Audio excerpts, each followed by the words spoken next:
Oke, baik, selamat pagi. Hari ini saya akan menjelaskan tentang bahan-bahan yang digunakan nanti untuk persiapan ulangan ya, ulangan kelas 8. Ulangan kelas 8 nanti sendirinya nanti akan dibagi menjadi dua bagian, yaitu ada bagian pilihan ganda dan ada bagian esai. Nah, untuk bagian pilihan ganda terlebih dahulu ada sekitar 20 soal dan nanti ada esai soal. Nah, untuk yang pertama-tama kita akan perhatikan dulu. Nah, pada bagian pilihan ganda ini akan dimulai pada materi tekanan. Nah, kemudian ada pada materi gelombang dan yang terakhir ada materi yang baru dipelajari yaitu materi cahaya. Kita mulai terlebih dahulu pada soal nomor 1. Tekanan pada sebuah benda dapat diperbesar dengan dua cara, yaitu ingat ya, tekanan itu bergantung pada gaya dan bergantung pada luas permukaan. Jadi gayanya itu dapat kita perbesar dan kita perkecil bidang tekannya ya. Nah, ini jawabannya. Nah, selanjutnya soal nomor 2. Sebuah kayu yang beratnya 200 Newton dengan luas alasnya adalah 2 meter per sekon diletakkan di atas lantai. Maka tekanan yang diberikan adalah titik-titik berapa pH. Nah, jadi ini bisa kita peroleh ya. P sama dengan F dibagi dengan A.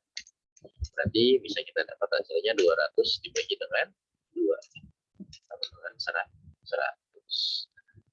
Di sini belum ada pilihan yang tepat ya. Jadi harusnya akan ada pilihan jawaban.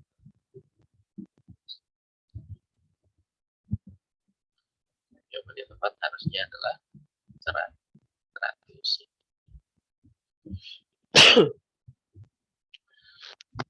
Selanjutnya, menurut Archimedes, benda yang dimasukkan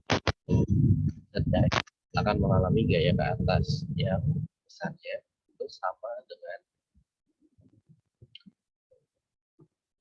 setara dengan zat cairnya pindahannya. Ini adalah dari Archimedes. Peristiwa benda yang memanfaatkan hukum Archimedes dalam kehidupan sehari-hari biasanya adalah yang paling terkenal adalah kapal selam.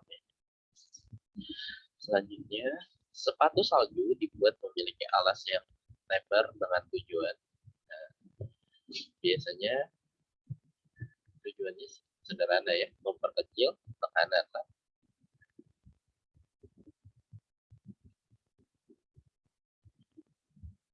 Memperkecil tekanan pada permukaan salju agar tidak mudah kaki terperosok ke dalam salju.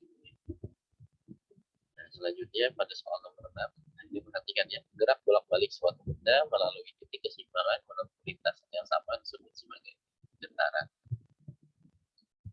Frekuensi getaran yang periodenya adalah 2 detik.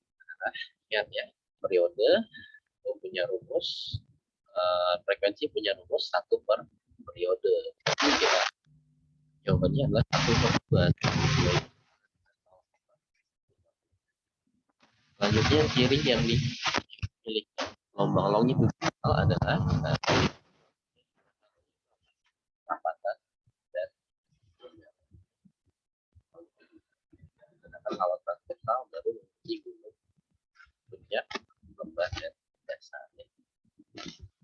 Sebuah gelombang di permukaan air dihasilkan suatu getaran yang frekuensinya 30 Hz. Jika jarak antar puncak gelombang berurutan adalah 100 cm, 100 cm ini apabila kita jadikan ke dalam meter artinya lambat gelombang kita dapat tulis I sama dengan lambda dikali dengan M. Lambda dikali dengan M. Nah, sehingga lambdanya tadi adalah 100 cm, kita bisa bilang 1 dikali dengan 30 ya. 1 dikali 30, nah 1 dikali 30 berarti akan jawabannya 30 meter per sekon.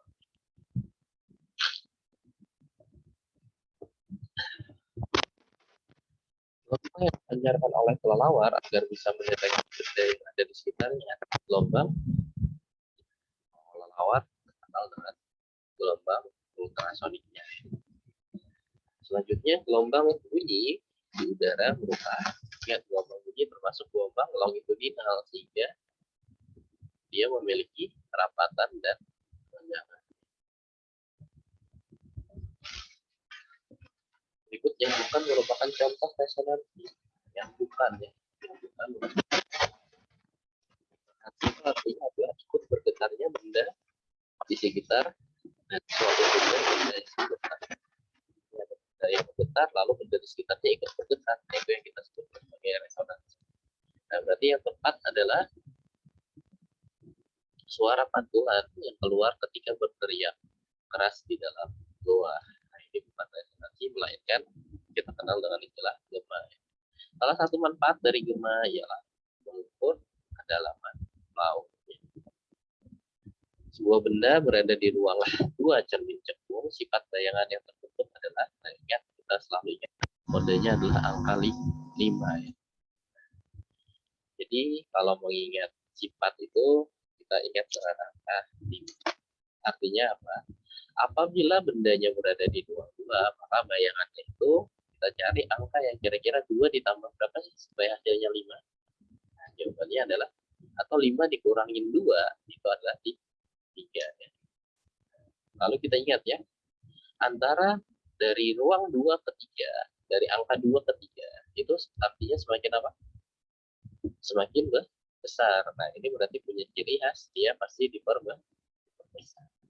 Lalu kita ingat juga, ruang 1, 2, dan 3 itu berarti punya sifat nyata.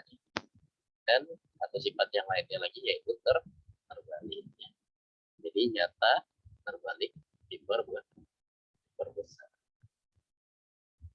Oke, sama halnya dengan yang di sini. Nomor 15, sebuah benda berada di ruang 3, sifat yang terbentuk yaitu adalah dari angka 3, 5 dikurang 3 berarti jawabannya adalah 2. 2 berarti nyata, dari 3 ke 2 berarti diperkecil. Nah, ini kebetulan satu-satunya pilihan yang diperkecil bukan yang B. Dan sifat yang lainnya juga sama benar, yaitu nyata, terbalik, diperkecil. Nah, sifat bayangan yang dibentuk oleh kaca sifat itu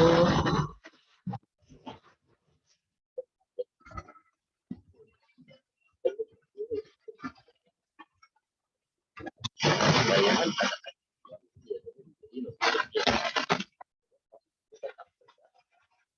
dan tidak terbalik. Tapi posisi letaknya itu berada di depan, jadi seolah-olah itu adalah bayangan yang maya. Jadi maya tidak diperkecil. Oke, selanjutnya kita coba soal nomor 17. Kita coba soal nomor 17 ya. Soal nomor 17 untuk mencari fokus ya. Kita tahu rumusnya adalah super F sama dengan 1 per S ditambah 1 per S.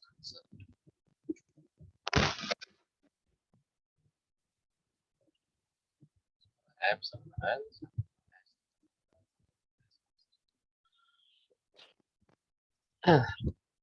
sebuah benda letaknya 6 cm di depan cekung, berarti di sini kita taruh 6, sedangkan bayangannya maka berikutnya kita samakan seperti berarti jadi 22. Nah, ini tinggal kita jumlah, berarti 2 tambah 1 berarti jadi 3 ya, 3. Nah, untuk mendapatkan F-nya, kita berikutnya yang harus kita lakukan adalah tinggal kita kali hilang ya. Jadi 3F setara dengan 1 kali 12 berarti 12. Nah, berarti F-nya adalah 12 dibagi 3 setara dengan 4. 12 dibagi 3 sehingga fokusnya itu berada di 4 cm. Selanjutnya, bagian mata yang berfungsi untuk mengatur jumlah cahaya yang masuk adalah pupil. Ya.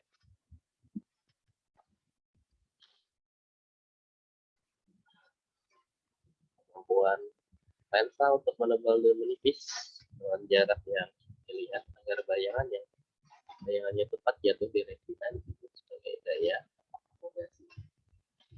Kalau daya akomodasi baik, biasanya cenderung matanya sehat.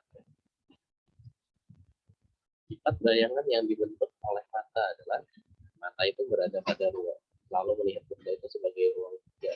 Berarti nyata berbalik kecil. Itu pembahasan untuk soal untuk soal esainya ini nanti akan disebutkan dalam bentuk file